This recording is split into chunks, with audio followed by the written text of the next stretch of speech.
E aí, pessoal, aqui é o Engenheiro na Lei. Quer saber mais sobre a Lei 5.814 de 94 aqui do Pará? Pois é, ela fala sobre o regime jurídico único dos servidores públicos civis, da administração direta, das autarquias e das fundações públicas do Estado do Pará. Em breve vai ter uma vinheta aqui no canal, está em construção por inteligência artificial. Tudo na lei. Então, essa lei, número 5.814, ela é de 1994 e em suas disposições preliminares, ela fala justamente sobre isso, né? As relações entre os servidores públicos e o Estado. Mas atenção, eu vou reproduzir apenas vários trechos da lei. Mas é indispensável que você leia o todo no link que eu vou deixar abaixo na descrição do vídeo. Aproveita e vai lá, se inscreve e deixa aquele like para a gente postar mais vídeos, continuar toda a engenharia na lei. Então, e aí? Pronto para começar a nossa batalha? Começa aqui no artigo 1º que essa lei ela institui o regime jurídico único, é o RJU, e define os direitos, deveres, garantias e vantagens dos servidores públicos civis do Estado, das autarquias e das fundações públicas. Então, essa lei ela institui isso. E aí vem a pergunta: você sabe por que essa lei se chama regime jurídico único? Tá aí, ó. Vem lá da Constituição Federal de 88, que determina que esses regimes sejam instituídos. E aí, justamente na Constituição Federal, diz lá no artigo 39, a União, os Estados, o Distrito Federal e os municípios instituirão, no âmbito da sua competência, um regime jurídico único. E aí o governo do Pará criou justamente aí o nosso regime jurídico único aqui do Estado, né? Justamente para ter tudo isso submetido ao regime jurídico. E esse regime, no caso, foi estabelecido na lei estadual, justamente para isso, né? E aí vem uma questão. Todos os servidores civis, está descrito claramente na lei, né? E aí você me pergunta, e os militares?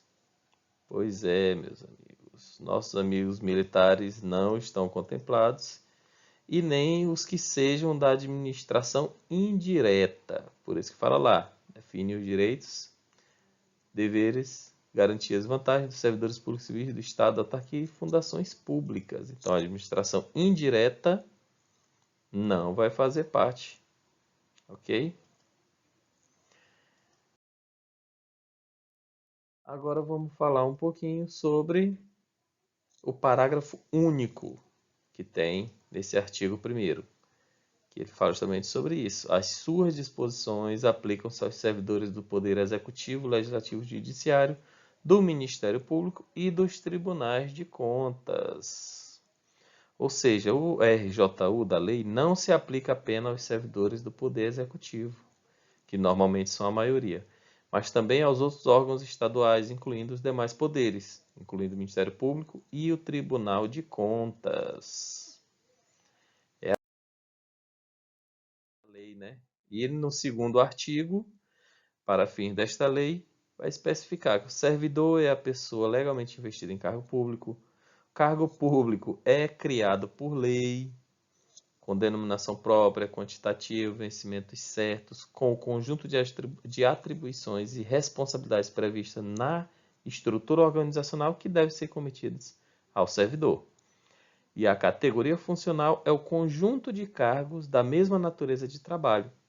Grupo ocupacional, né, é o conjunto de categorias funcionais da mesma natureza escalonadas segundo a escolaridade, nível de complexidade e o grau de responsabilidade.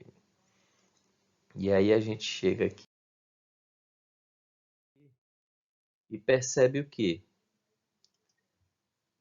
O cargo, categoria grupo. O grupo ocupacional junta todas as categorias funcionais. A categoria funcional junta todos os cargos públicos. E os cargos públicos são os servidores. E tudo isso pelo regime jurídico único. São as definições básicas, digamos assim. Então,